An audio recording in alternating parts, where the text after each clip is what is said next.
The family, whether a single mom or an extended family, is usually a child's primary source of support.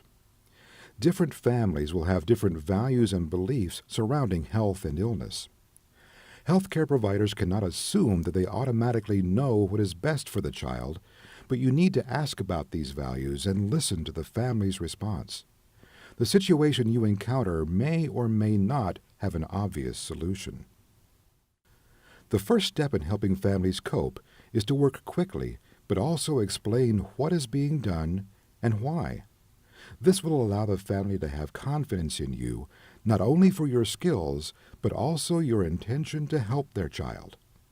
They will be anxious, but less so if they believe that you are doing everything you can to help their child. Allow a family member to accompany the child in the ambulance if at all possible. If a child is dead or dies at the scene, give the family space to grieve and say goodbye. Some EMS teams will include enough providers to allow one provider to be exclusively with the family. The goal is to gather information and keep the scene as calm as possible. Other things you can do include making calls to other family members, friends, neighbors, or clergy. Something as simple as getting a glass of water can even be helpful. Some ways of providing emotional support include reassurance that everything that can be done is being done for your child. Touch can be another way to express comfort and caring. It is normal for you to feel uncomfortable in this situation. Answer the family's questions as best as you can, being as honest as possible. If a child dies, try to express condolences prior to leaving the scene. Listen clearly when the family is speaking. Give them space to tell you what they feel they need to. If they seem angry and this frustration is directed toward you, try not to take this personally.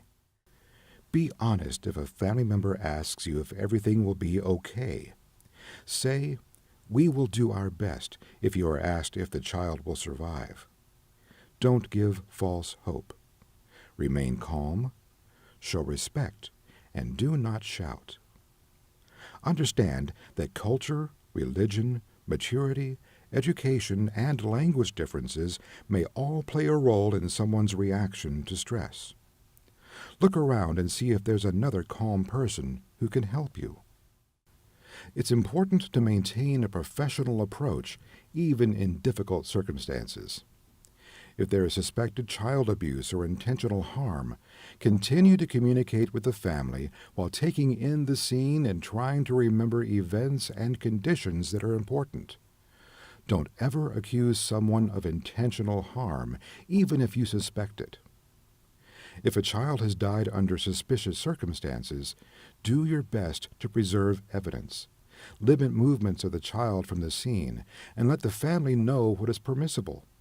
You will need to be familiar with local or state policy and protocol. If you encounter something unexpected, be open to reassessing your approach. For example, if a child has a signed legal document limiting resuscitation or providing resuscitation limits, recognize that non-beneficial interventions will not be in the best interests of the child and family. Try to imagine what it would be like to have made this difficult decision about a loved one, and then have someone discount it and not follow your request. You would feel angry and offended. The best thing to do is keep the child calm and comfortable.